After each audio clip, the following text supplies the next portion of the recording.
Jadi masuk satu hari terakhir. This call is now being recorded. Terima kasih kepada semuanya. Mudah-mudahan kita istiqomah, saling mengingatkan dalam kebaikan minimal di dua program ini. Pertama program IGI mengaji subuh, yang kedua program membaca Al-Quran masing-masing di rumah. Atau nuhun. Assalamualaikum warahmatullahi wabarakatuh. Waalaikumsalam warahmatullahi wabarakatuh.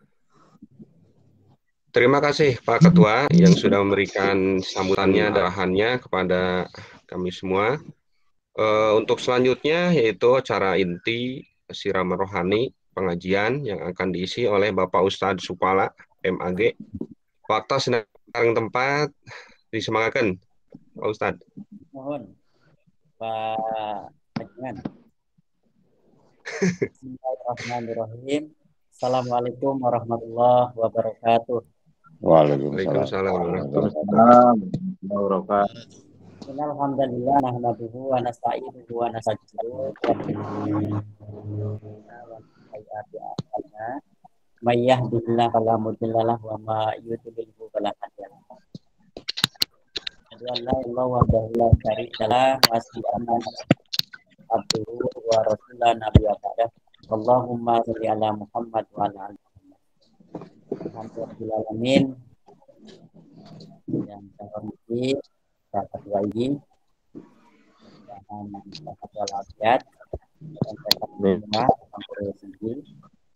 Alhamdulillah pada kesempatan pagi ini kita bisa bertemu dalam ruang virtual ya. Mudah-mudahan Allah SWT senantiasa memberikan kepada kita kemudian peningkatan iman dan Islam kita, insyaallah. Amin. Itu merupakan satu bentuk syukur ya, kita kepada Allah dengan berbagai macam nikmat yang telah diberikan ya. Mulai dari kita bangun pagi ya, kemudian kita tertidur kembali, itu luar biasa sekali nikmat yang Allah telah berikan. La tusuha, apabila kita betul-betul menghitungnya, itu la tusuha, tidak akan mampu kita menghitungnya nikmat Allah itu. Mudah-mudahan kita menjadi hamba-hamba Allah yang pandai bersyukur, abdan syakur. Rekan-rekan semua, pagi hari ini saya akan sedikit ya membawakan satu tema itu tentang pendidikan di dalam keluarga. Landasan teologis yang dipakai itu adalah Quran surat At-Tahrim ayat 6. A'udzubillahi minasyaitonirrajim. Bismillahirrahmanirrahim. Ya ayyuhalladzina amanu qu anfusakum wa ahlikum nar. Nah, jadi ayat ini merupakan landasan teologis bagaimana kita harus betul-betul menjaga diri kita dan keluarga kita itu adalah dari api neraka. Nah, dikatakan tadi dibacakan ayat yang dibacakan dari Quran surat Al-Baqarah ya, ayat 1 sampai 5. Ayat yang keduanya adalah apa? Dzalikal kitabu la raiba fihi hudalil muttaqin. Inilah Al-Qur'an la raiba fihi, tidak ada keraguan di dalamnya.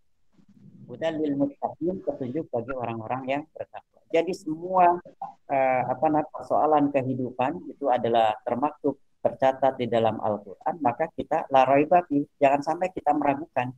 Jadi semua persoalan pendidikan, persoalan apapun, termasuk persoalan keluarga, persoalan kehidupan sosial, itu semua sudah tercatat. Nah, bagian keluarga adalah bagian terkecil dari persoalan kehidupan, tapi ini sangat penting sekali. Kenapa kemudian pagi ini saya mengungkap atau misalnya mencoba untuk membahas gitu ya tentang pendidikan di dalam keluarga. Hari ini mohon maaf, dunia itu adalah dalam genggaman. Dalam genggaman kita, dalam genggaman anak kita. Begitu mudah sekali anak-anak kita itu untuk melihat berbagai macam informasi di belahan dunia manapun. Kita bisa bertemu dengan yang di belahan dunia yang mana dan macam seperti itu, kita bisa bertemu di ruang virtual. Hari ini adalah buktinya. Begitu teknologi begitu canggih dan sebagainya. Tapi pertanyaan kemudian, apakah semua teknologi yang begitu luar biasa, apakah itu semakin kita mendekatkan diri kepada Allah, ataukah kita semakin jauh dari Allah? Nah, karenanya maka salah satu yang perlu kita bekali adalah keluarga kita. Saya teringat betul ya, bahwa kalau misalnya kita betul-betul membina keluarga kita, itu terutama anak kita, istri kita, atau misalnya mohon maaf, kalau misalnya istri, tentu ada suami dan sebagainya. Kenapa kemudian ada kalimat bahwa keluarga itu adalah madrasatul ula, atau misalnya seorang ibu itu adalah madrasatul ula, sekolah. Ya. Keluarga adalah sekolah yang pertama, gitu. Sebelum kita sekolah kehidupan yang lain. Disinilah dibina dan sebagainya. Disinilah unsur-unsur robbani, unsur-unsur ilahiyah harus betul-betul kita tanamkan. Ya ayyuhalladzina amanu qu anfusakum wa ahlikum naro. Itu adalah bentuk fi'il amar, ya. Artinya adalah perintah, seperti itu fi'il amar itu perintah, jagalah. Ya. Jadi Allah memerintahkan kepada diri kita, kepada kita, itu adalah untuk menjaga anfusakum. Apa yang dijaga adalah diri kita. Kenapa bisa mesti kita jaga? Karena begitu banyak persoalan-persoalan kehidupan yang menyebabkan kita terpleset kepada kemaksiatan, kepada kemungkarotan dan sebagainya. Dan wa ahlikum naro, dan keluarga kita, keluargamu, seperti itu. Kita akan dipertanggungjawabkan di hadapan Allah adalah setiap Nah, itu salah satunya adalah keluarga kita. Anak kita, itu Allah akan bertanya kepada kita. Istri kita, Allah akan bertanya kepada kita. Itu semuanya itu adalah tanggung jawab kita sebagai kepala keluarga. Kalau misalnya kita adalah seorang laki-laki sebagai kepala keluarga. Nah, rekan-rekan semua, apakah kita sudah maksimal dalam mendidik keluarga kita, gitu ya? Bacaan atau buku-buku atau literasi apa yang ada dalam keluarga kita, apa yang dalam rumah kita itu? Apakah misalnya kita sudah mempunyai Al-Quran dan tafsirnya atau misal tarjamahnya? Apakah kita telah memiliki hadis-hadis sahih di rumah kita? Ataukah misalnya kita telah memiliki sirah nabawiyah? Itu bagaimana misalnya buku-buku tentang Rasulullah Muhammad SAW, gitu kan? Riwayat-riwayatnya atau misalnya sejarahnya. Apakah misalnya kita juga memiliki sejarah para sahabat, para tabi'in, gitu kan? Atau misalnya para ulama, para cendekiawan dan sebagainya yang ada dalam rumah kita. Nah, ternyata kita kalau mengevaluasi, ternyata kita nggak sampai di sana. Ataukah misalnya kita telah memiliki kurikulum pendidikan keluarga, misalnya selain itu, atau misalnya kitab-kitab yang lainnya dan sebagainya. Ataukah misalnya kita telah juga sholat berjamaah bersama keluarga kita, bersama istri dan anak-anak kita. Ini menjadi satu muhasabah, ya, muhasabah bagi kita. Oh ya, ternyata kita jauh sekali. Bagaimana kita akan mendapatkan surga Allah? Bagaimana kita akan mendapatkan rahmat Allah bersama-sama dengan keluarga kita? Kalau ketika kita itu kemudian kita lalai, lupa, begitu banyak persoalan di luar sana yang kita fokuskan, ya, apakah tentang karir, apakah misalnya tentang jabatan, apa misalnya tentang persoalan sosial, politik dan sebagainya seperti itu. Tapi kita lupa fondasi-fondasi yang ada dalam keluarga kita itu kita tidak teguhkan. Nah, karenanya mudah-mudahan kalimat ku angkusakum wa ahlikum naro, kita terus memantaskan diri, kita mencoba untuk memperbaiki diri kita dalam keluarga kita itu. Kita coba misalnya kita apakah setiap ba'da sholat, ya, apakah setiap ba'da sholat apalah misalnya kita bisa bertemu dengan keluarga kita, kemudian kita ngaji bareng di sana, ya, misalnya si Cikal gitu dengan si Bungsu bebarengan, misalnya dengan istri kita gitu kan, di keluarga saja bersama-sama. Walaupun misalnya kita seorang laki-laki memang ke masjid, tapi jangan sampai lupa bahwa di dalam keluarga pun kita harus menjadi imam seperti itu. Bahkan saya kalau misalnya ini terbiasa kalau misalnya sholat jamaah di masjid, kemudian tatkala terlihat misalnya anak dan istri itu ya kita sholat lagi nggak bisa, misalnya sholatnya biasa nggak jadi itu adalah untuk pembinaan seperti itu, ya.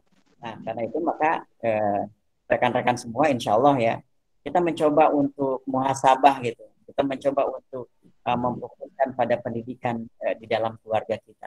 Kalau misalnya tadi saya mengatakan ada ada kegiatan, kemudian ada kitab atau misalnya ada buku-buku itu yang betul-betul menjaga anak-anak kita, menjaga keluarga kita itu betul-betul supaya ketakwaan atau misalnya berimanannya itu kepada Allah. Maaf, anak kita, apa kita katakan tadi misalnya di dunia itu dalam dengan gadgetnya, dengan tabletnya, dengan HP-nya, dia bisa membrowsing segala sesuatunya itu. Kalau kita tidak pagari dengan keimanan, kita tidak pagari itu kecintaannya kepada al-Islam, itu sudah lambat laun, walaupun misalnya di depan kita, iya monggo seperti itu, tapi dia ternyata memiliki dunia yang lain. Apakah misalnya bertemu dengan kawannya, gitu kan, dia bisa berbuat maksiat, bisa berbuat lain-lain dan sebagainya. Karena kita tidak tahu, karena salah satu yang memagarinya hanyalah keberimanan. Harus kita teguhkan anak-anak kita itu dengan iman kepada Allah Subhanahu wa Ta'ala. Salah satunya adalah dengan rutinitas kebaikan, sholat jamaah, membaca buku bersama, kemudian juga membaca Al-Quran bersama, atau misalnya mencoba menganalisis dalam artian apa?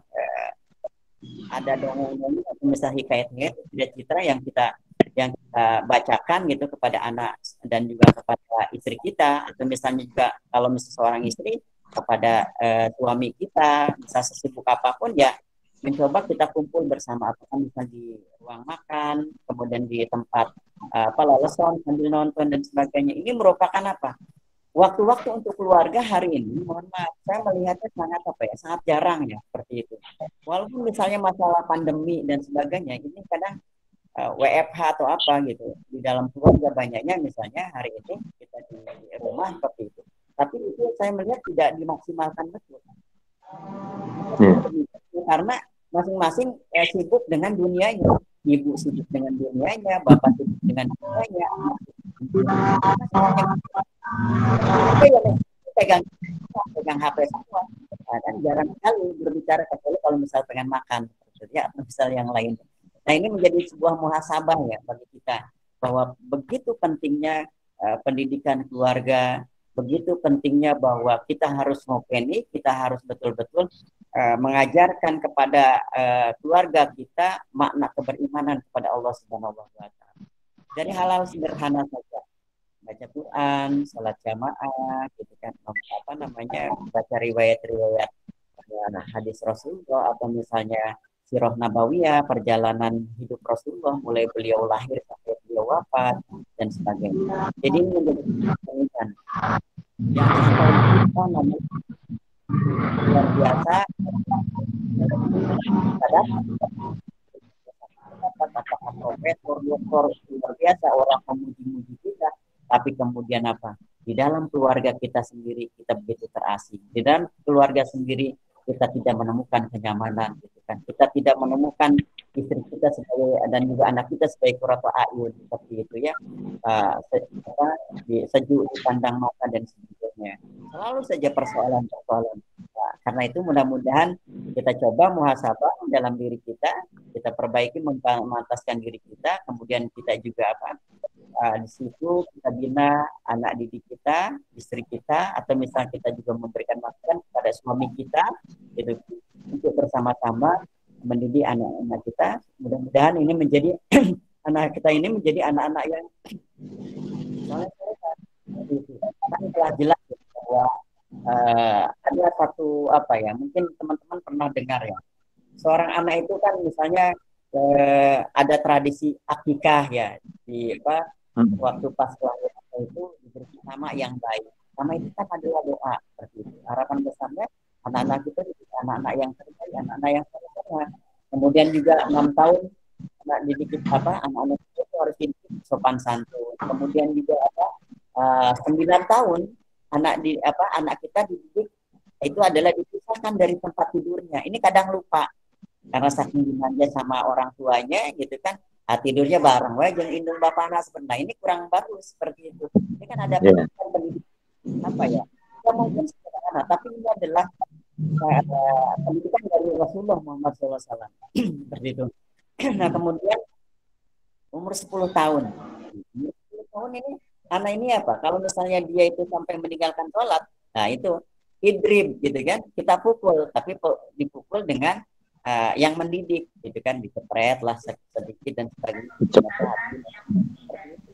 Allah. Jadi apa? Banyak sekali saya melihat hadis-hadis Rasulullah Muhammad SAW dan juga dari Al-Quran itu terkait tentang pendidikan dalam keluarga itu. Itu penting sekali. Nah, kalau mudah-mudahan nih teman-teman ini, kalau misalnya kita ada waktu, kita bisa workshop gitu, bagaimana kita merumuskan kurikulum di dalam keluarga, metode di dalam keluarga. Ini belum ada yang menyentuhnya. Kadang anak-anak kita itu ya kita serahkan saja kepada TK, PAUD, kemudian juga sekolah formal dan sebagainya, pada guru-guru yang lain. Padahal pada hakikatnya tugas mendidik, kewajiban mendidik adalah kita sebagai para orang tuanya, seperti itu. Nah inilah ya. Nah, sampai mulai dari kecil sampai sampai tugasnya itu kita sampai kan menikahkan kan, kalau misalnya tugas orang tua itu terakhir gitu ya. Subhanallah, seperti itu. Nah, kalau misalnya setelah dewasa dinikahkan, maka pada saat itu, karena ini seorang ayah menjabat tangan dan anaknya, seperti dalam kitab Ihya Ulumuddin itu ya, menurut Imam Al-Ghazali, beliau mengatakan begini, ya, seorang ayah itu mengatakan ini tatkala menikahkan anaknya. Saya telah mendidik, mengajar dan menikahkan kamu. Karena itu saya memohon kepada Allah agar dijauhkan dari fitnah dunia dan ajab di akhirat. Subhanallah, gitu kan? Ini satu bentuk kasih bagaimana masalah seorang tua itu meyakinkan kepada anak bahwa dia telah menunaikan kewajiban gitu kepada anaknya, seperti itu. Ini adalah perintah dari Allah Subhanahu wa taala. Nah, mudah-mudahan sekilas gambaran lah ya, mudah-mudahan menjadi muhasabah bagi kita, itu pentingnya pendidikan di dalam keluarga seperti itu. Jangan sampai kita lalai, jangan sampai kita lupa. Apa misalnya dikatakan oleh Pak Ketua tadi, kita sambil saling wasiat seperti dalam kebaikan, dalam takwa, dalam kesabaran dan sebagainya. Mudah-mudahan ini menjadi satu cerminan bahwa organisasi kita ini organisasi kebaikan. Insyaallah mudah-mudahan seperti itu. Dan kembali kepada tadi bahwa sesungguhnya pendidikan keluarga itu sangat penting. Ada tuntunannya dalam Al-Quran, ada tuntunan dalam hadis-hadis Rasulullah SAW. Kadang kita lupa lalai seperti ya. Artinya banyak teori yang kita pakai ya, teori-teori Barat, bahasa Inggris luar biasa yang diterima mahal dan berharga ya. Kemudian dipelajari dalam teori-teori modern katanya dan sebagainya. Tapi kadang kita lupa untuk membaca di dalam Al-Quran, di dalam tuntunan Rasulullah, itu semua ada jelas, larai tapi tidak ada keraguan di dalamnya, itu semuanya petunjuk seperti itu. Subhanallah, ini masalah pendidikan dalam keluarga. Harap besar, mudah-mudahan depannya kalau kita berhasil ya dalam pendidikan keluarga kita, insya Allah mudah-mudahan kan jaminannya itu kita akan masuk surga itu dengan istri kita, dengan suami kita, dengan kita, seperti itu ya. Itu dalam Quran surat Ar-Ra'd ayat 21 sampai 24 ya. Itu kan kalimat terakhir yang 24 itu salamun alaikum bima sabartum panikma uqbadar, seperti itu. Jadi para malaikat itu menyambut kita gitu. Menyambut rombongan keluarga kita di surga itu ya. Kemudian itu salamun alaikum bima sabartum, itu kan dengan ucapan salam sejahtera dan sebagainya, karena engkau telah lulus dalam ujian duniawi, seperti itu. Subhanallah ya, alangkah indahnya tatkala kita masuk surga bersama-sama. Tapi begitu prihatin, begitu sedihnya kita masuk surga ternyata ada istri kita tidak bisa masuk surga, kemudian juga atau misalnya kita kemana si fulan, kemana anak saya atau cucunya atau misalnya saudaranya dan sebagainya. Ini ini adalah mungkin kita begitu sedih sekali gitu kan, kalau misalnya kita tidak bisa bersama-sama masuk surga dan sebagainya. Ya, maka mudah-mudahan kita coba untuk mendidik anak-anak kita coba untuk mendidik istri kita coba untuk bersama dengan anak-anak kita mendidik kita dalam keluarga. Insyaallah mudah-mudahan kita termasuk orang yang soleh-soleha, kemudian bisa membina keluarga yang sakinah mawaddah warahmah, seperti itu. Kemudian kalau insyaallah kalau keluarga yang sudah bagus, insyaallah di lingkungan pun akan bagus. Menjadi Korea sudah. Kalau Korea saya sudah bagus, insyaallah akan menjadi baldatun thayyibatun wa rabbun ghafur. Subhanallah, ini yang betul-betul kita cita-citakan. Kemudian tentang Quran At-Tahrim ayat 6, bagaimana kita harus betul-betul menjaga diri kita dan juga keluarga kita itu adalah dari api. Satu-satunya adalah pentingnya adalah Al-Quran dan Sunnah. Kita betul-betul mencoba untuk membuka kembali tuntunan itu, kita mencoba untuk membuka kembali kurikulumnya, kita mencoba kembali untuk membuka metodenya dan sebagainya. Contoh misalnya dalam metode kayak kan tatkala Nabi Ibrahim alaihissalam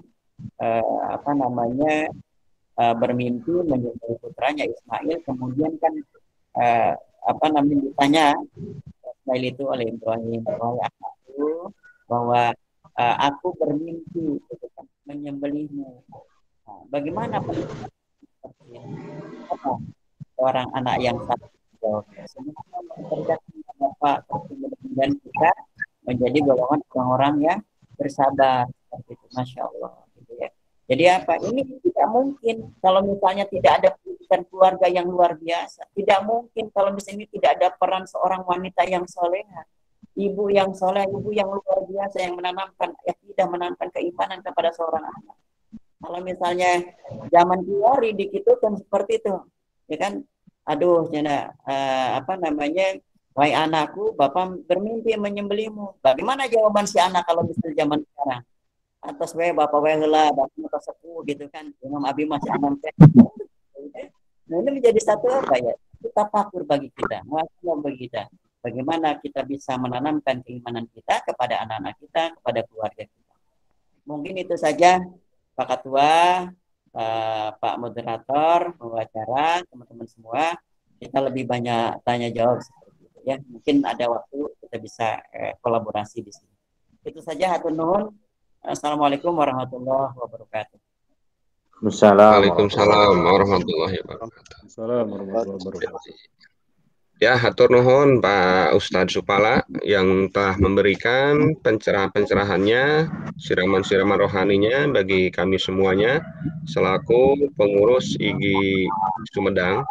Mudah-mudahan ini merupakan jalan awal kita untuk menuju kebarokahan dalam hidup kita, terutama dalam pendidikan keluarga, yang terutama tadi yang sudah dikaji oleh Pak Ustadz bahwa begitu pentingnya sekali dalam pendidikan yang paling awal itu adalah di keluarga tersebut sendiri gitu.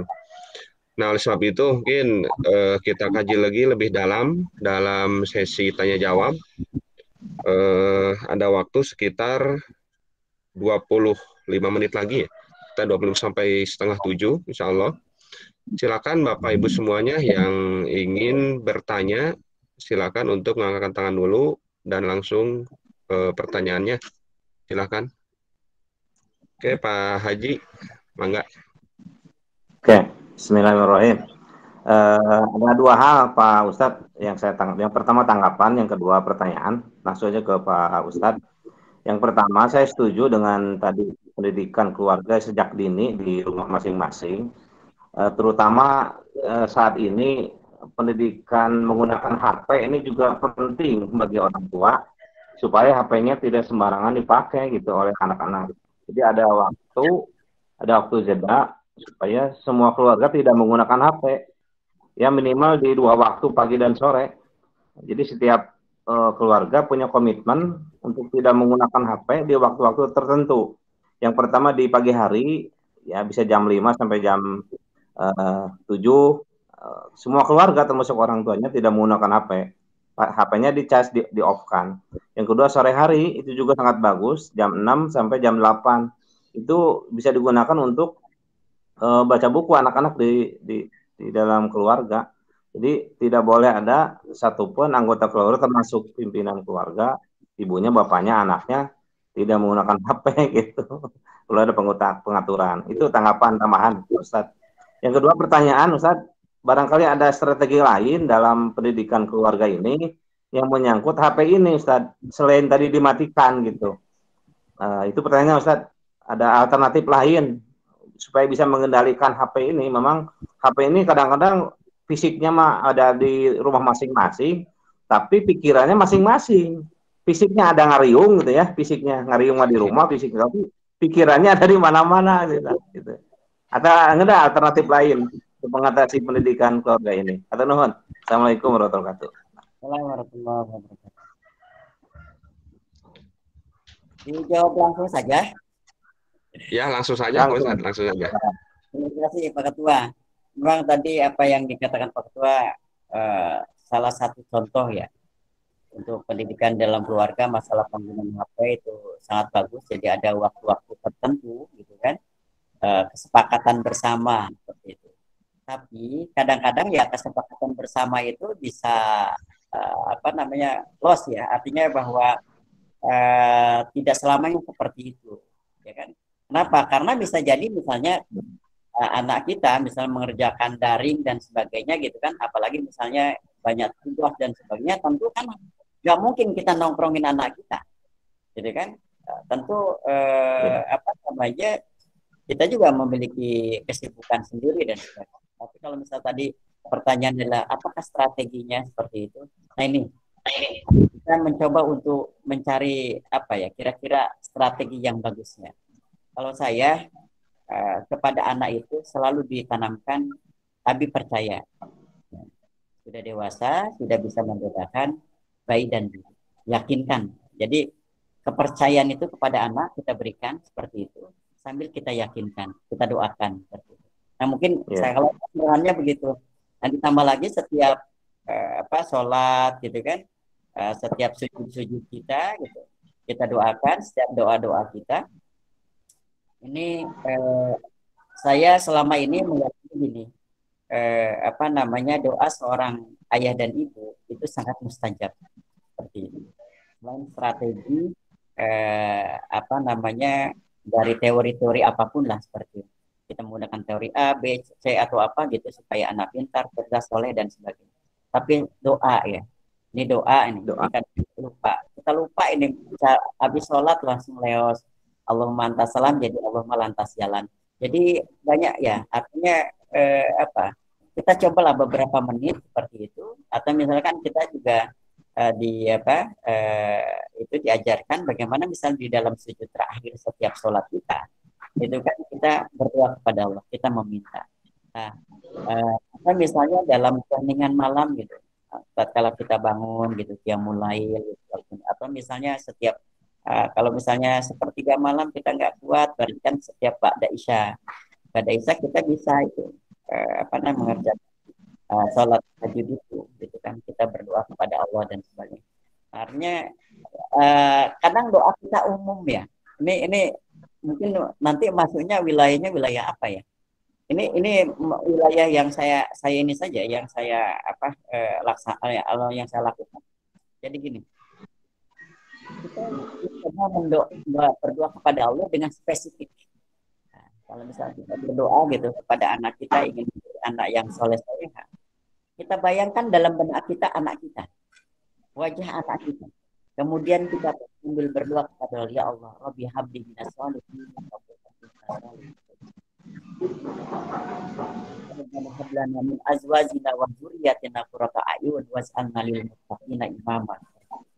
Gitu ya, kita berdoa kepada Allah, ya Allah, mudah-mudahan istri dan anak-anak kita ini itu menjadi menjadi penyejuk mata, menjadi para pemimpin orang-orang beriman ke depannya dan sebagainya. Seperti itu. Insyaallah gitu. Jadi ternyata ada korelasi hubungan antara kesalehan orang tua dengan kesuksesan anak di masa depan. Tuh. Ini sangat berkaitan. Seperti itu. Contoh misalnya seorang anak muda, mungkin pernah mendengar hikayat ini. Seorang anak muda yang kemudian menemukan buah delima ya di pinggir sungai, karena kemudian dia lapar, dia makan. Nah, setelah dia makan, dia beristighfar, saya belum minta izin sama yang memiliki delima ini, padahal delima itu adalah terbawa oleh arus sungai. Nah, akhirnya apa? Dia langsung mencari-cari siapa sesungguhnya pemilik dari buah delima ini. Akhirnya apa? Ditemukan ada buah delima, pohon delima yang ke sungai gitu ininya, arahnya. Di situ ada rumah. Kemudian bertanya, gitu kan? Kemudian ada seorang bapak-bapak. Dia minta maaf. Kasih bapak itu, kenapa engkau memakan buah delima itu, gitu kan? Saya tidak tahu, maafkan saya, tidak bisa. Sebagai permohonan maaf atau maafmu diterima, maka engkau harus bekerja keras. Ini apa kan berbulan-bulan menjadi pelayan di rumah itu. Gitu. Ya. Setelah beres sesuai dengan kesepakatan, akhirnya balik lagi. Ya Tuhan, saya sudah beres, tolong maafkan saya. Tidak bisa, kamu harus menikahi anak saya. Kan kaget juga kan. Akhirnya diceritakan, anak saya itu matanya buta, telinganya tuli, mulutnya bisu, gitu kan. Terus kedua tangan dan kakinya itu pokoknya lumpuh gitu, tangannya buntung dan sebagainya. Kemudian laki-laki itu kan membayangkan kumaha nikah dengan model kia, menikah dengan wanita yang seperti ini. Waduh, tapi karena dia punya niatan yang kuat supaya apa yang dimakan oleh dirinya itu dihalalkan, gitu kan, tidak menjadi barang yang haram, kemudian sampai mengalir dalam tubuhnya itu. Akhirnya dia setuju, baiklah gitu. Akhirnya kan kemudian dinikahkan.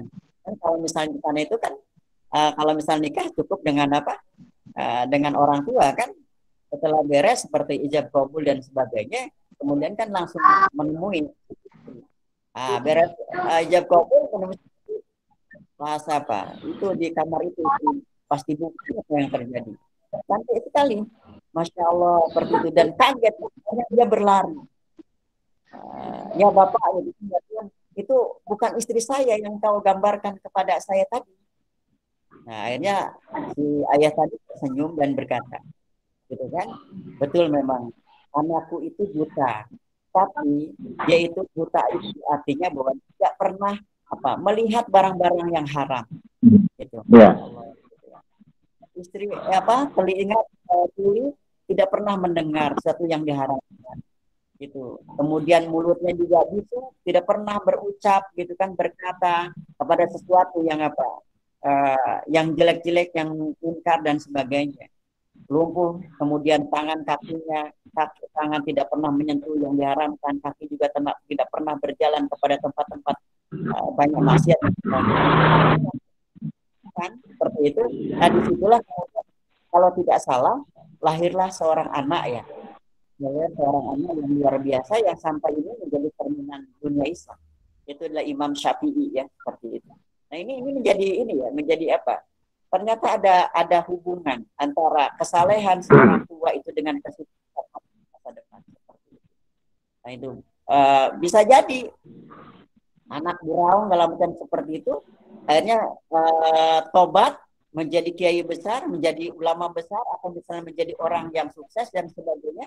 Seperti itu bisa jadi karena doa-doa dari ibunya, dari bapaknya, atau misalnya dari kakeknya, dari turunannya, seperti itu. Ya mudah-mudahan ini menjadi jadi muhasabah bagi kita. Mudah-mudahan kita terus saling memantaskan diri. Ini terkait misalnya dengan HP tadi, kita cari strategi yang bagus, bagaimana misalnya bisa memaksimalkan. Kalau tadi saya meyakinkan kepada anak saya bahwa saya percaya kepada anak itu, seperti itu. Kemudian kita sambil doakan, seperti itu. Mungkin itu ya Pak Ketua. Atau misalnya dari Pak Suherman. Pak Suherman terus angkat tangan. Ya Pak Suherman, Pak Mangga. Pak Ketua, alhamdulillah, saya pisan Sabtu mah rada rineh ya. Alhamdulillah itu ngan HP Sabtu mahnya ada rumah tersangga aja HP itu mah. Di perumahan HP normal sengaja jam 7. Ya terus Pak Ustaz dinata. Ngecalian Ustaz, Kalau sim guring man kayak pinten tambahan wae sharing anak itu bisa jadi kurotayun bahasa tadi Ustaz penyuyuk mata jadi kemang panon lah jadi tiba-tiba nyurucut cipanon dengan alah budak kayak gitunya orang teh itu kurotayun itu jadi ngecelak panon teh antar bunga gitu. Atau misalkan budak kurang jadi duta misalkan fit gitu kan jadi panon teh ngecelak cipanon teh gitu. Antar akhlakna gitu. Nu kedua juga bisa difitnah. Kita karena anak kita hubungan tadi sareng Pak Ustadz Me anu cerita Imam Syafi'i luar biasa dina simkuring ngantos aya informasi ti guru simkuring lamun budak pinter cenah eta ti indungna tapi lamun budak bager eta ti bapakna gitu. Barangkali urang rada badong teh meureun kale saha bapana gitu. Lamun orang rada telat eta teh indung. Yang kedua manawi sharing ya mah pendidikan keluarga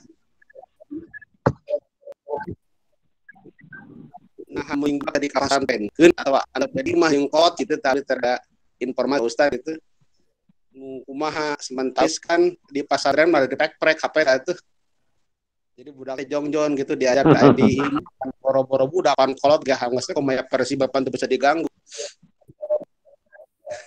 mana we gitu tah informasi yang luar biasa. Nah kumaha gitu tah mending ka pasantren teh budak kita tah kebetulan ada orang kayak guru gitu mah terus ngurus gitu. Tapi dah lamun dipaksa nah teu lepat pak. Tua eta teh Ustaz budak teh geus pasantren.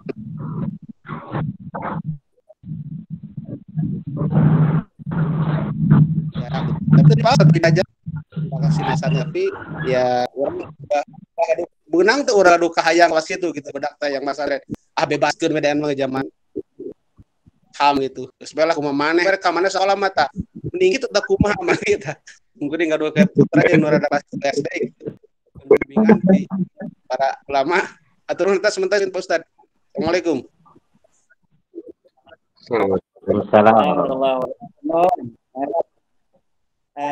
Jadinya kawan-kawan semuanya ya. Ini kan pendidikan keluarga itu memang ada tanggung jawab besar kita seperti itu. Nah, kalau misalnya kita mampu untuk mendidik anak-anak kita itu di dalam keluarga kita, itu lebih baik seperti itu. Tapi kalau misalnya kita karena kesibukan dan sebagainya, maka serahkan kepada yang ahlinya. Nah, salah satunya tadi solusi yang terbaik adalah pesantren seperti itu. Nah, hari ini Abi Ningal gitu ya, semua lembaga pendidikan, setiap apapun gitu, yang terbaik hari ini itu pesantren. Hari ini, ya, kan di pesantren bukan cuma hanya madrasah sanawiyah, madrasah aliyah, ada juga pesantren yang dengan pendidikan umum, ada SMP, ada SMK, ada juga SMA seperti itu. Nah, karenanya kalau misalnya tadi kira-kira yang bagusnya yang lebih mana, apakah misalnya benbailah budak gitu didasarkan pada HAM mereka mana dan sebagainya gitu ya, apakah misalnya ke pesantren kan? Nah, ini adalah kita masih memiliki tanggung jawab gitu, untuk mendidik. Nah, makanya tatkala kita memiliki tanggung jawab mendidik, tatkala kita tidak mampu dalam artian kurang mampu karena kesibukan mencari kewajiban yang lain, menafkahi dan sebagainya, maka kita serahkan, kita wakilkan lah ya, kepada mana? Kepada pondok, pada ustadz, pada kiai gitu, pada murabi atau misalnya kepada pondok itu.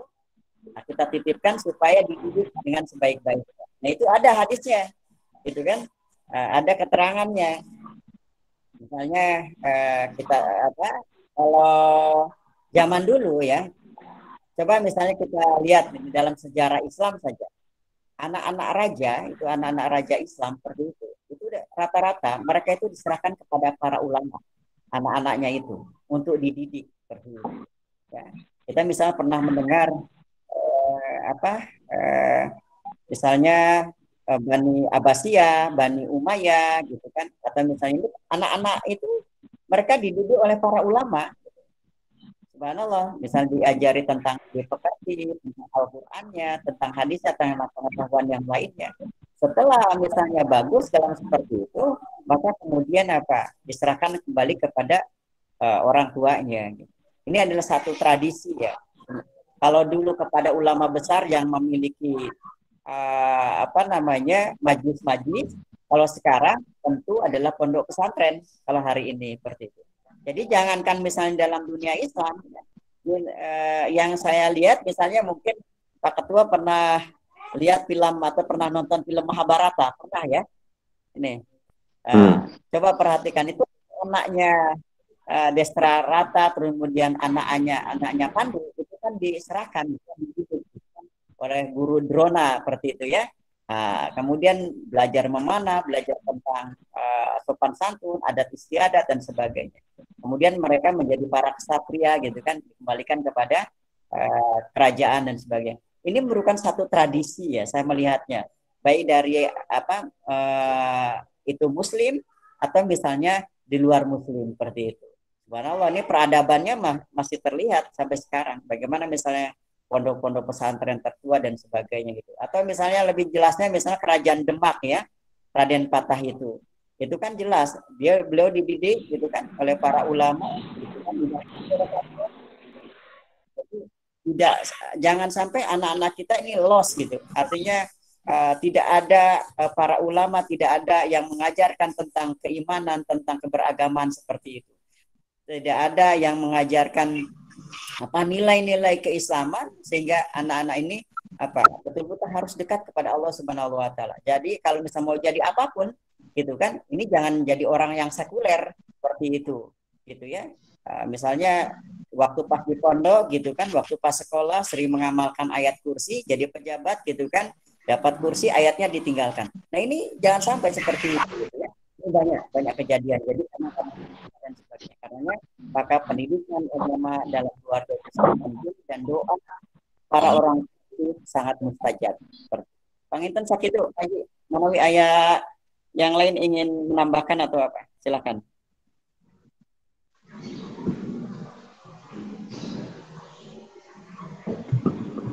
Mangga, masih ada waktunya, Pak Surya. Mangga, ini masih mohon sekitar 5 menitan deui Pak Haji. Mohon, mangga Bapak Ibu sadayana. Oh, bilih aya teruskeun.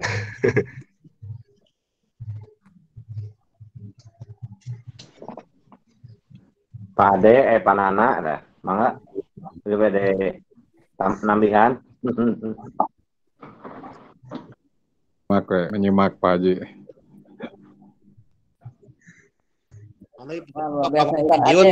Alhamdulillah, Karena kapayun rencana haji ya, sambil prepare ya. Dinten naon wae itu tos nembe ayatnya. Kumaha Pak? Mangga ge selanjutnya di tiap Sabtu pagi tanpa tos dan tacan diracak secara pasti gitu. Mohon rencana mah setiap Sabtu pagi rencana mohon. Kita disusun dulu narasumberna, disusunnya di jadwal. Kalebat Pak Pangarasa nyunkeun banget. Itu jadwal. Insyaallah sih. Apa sohibin Pak? Jadi ada mohon pun aya bidang kompetensi pribadi ya Igi Sumbang mudah-mudahan bisa dilaksanakan secara pertama kegiatan Igi mengaji subuh ngawitan tabuh 5.30 dugi ka 6.30. Kedua membaca Al-Qur'an di rumah masing-masing tapi disusun secara terprogram gitu. Tiasa satu juz kanggo 3 hari terus mentawis aya usulan 1 hari 1 juz. Ada usulan 1 hari 2 juz. Nah, terlalu berat kurang latihan we sadayana mudah-mudahan tiasa disamikeun mungkin diurutkan 3 hari 1 juz bisa. Jadi tentang pami 1 juz 10 halaman biasanya dibagi 3 gitu. Sadinten 3 halaman gitu. Mudah-mudahan 2 program ieu urang jalankeun ngaji subuh Sabtu ditambah ngaos Quran di bumi masing-masing secara terprogram gitu. Eta sementara informasi mah bidang kepribadian gitu nya. Kompetensi bidang kepribadian guru. Mangga yang akan pilih di sana senabihan mangga.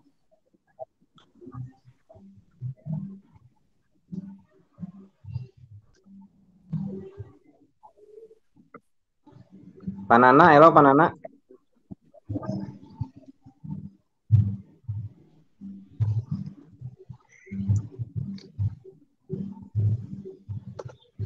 Ya, Mohon.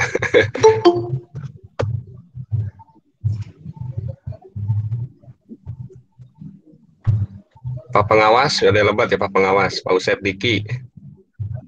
Pak Usep, Alhamdulillah. Assalamualaikum. Waalaikumsalam warahmatullahi wabarakatuh. Selamat. Alhamdulillah. Mang Ustaz, Haji. ya kumaha Pak Kepala? Alhamdulillah. Kata Pak Ustad, ya Pak Ustad Usep ya Teh Acan ya, mangga rohanina ya. Pak Ustad Usep Teh Acan ya. Naon dah nome rengse Mohon. Kanton Sirama di masjid. Rohani kan. Waduh, al Ustadun going to madrasah.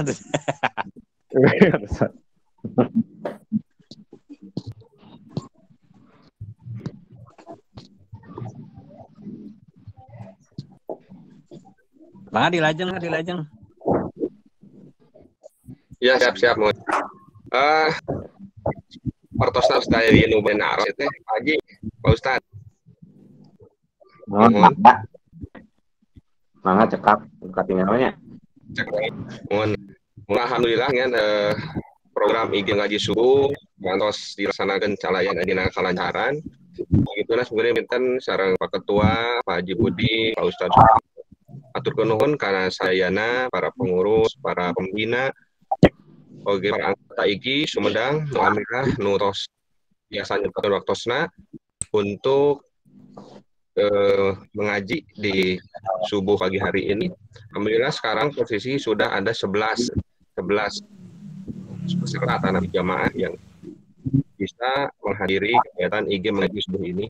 Mudah-mudahan ini adalah start point atau awal berkah Allah, Friday Allah menjemput pagi hari ini agar dalam setiap hari kita diridhoi segala langkah kita oleh Allah Subhanahu wa taala. Amin. Saya sebagai moderator ucapkan terima kasih yang sebesar-besarnya. Kita tutup dengan doa kafaratul masjid. Subhanakallahumma wa bihamdika asyhadu an la ilaha illa anta. Wassalamualaikum warahmatullahi wabarakatuh.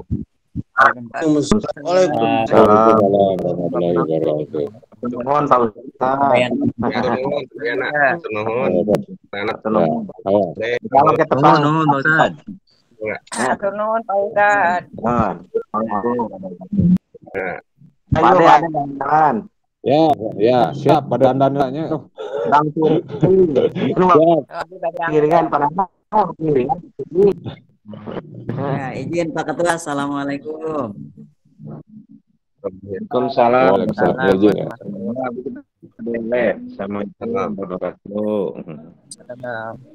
Abdi Widi keluar. Nah,